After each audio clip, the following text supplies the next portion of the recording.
د ابلیس تخت دا د سمندر د پاسه دی کې او د هغې د پاسه ناست دی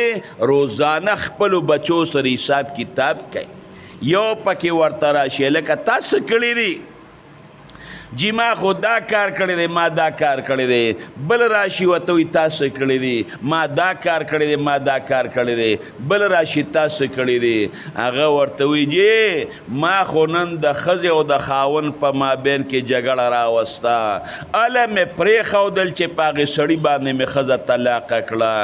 هغه بچې ځان ته راپاسی او ځان ته یې راتړغاړه باسي ورته وایي نعم الولد انت ته زما ډېر زیات ښه بچې ورته وایي دا ټولو غټ کار تا کړی دی بل پکې یو طرف ته یو وړوکې ناست دی هلکه تا پکې څه کړی دی وایي جي ما خو داسې غټ کار نه دی کړی یو هلک مور مدرسې ته ولېږه سبق له ما ورته یې په سبق باندې څه کوې دا لاره کې ماشومان په دې ګراونډ کې لوبې کوي زه دوی سره لوبې کوه همې د مدرسې او د جومات نه پاتې که او په لوبو مې که وایي بچې د ټولو نه غټ کار پکې تا کړی دی د مدرسې نه پاتې کول د دې نه غټ کار کم دی ځان ته یې راترغاړه باسي ویې ډبئ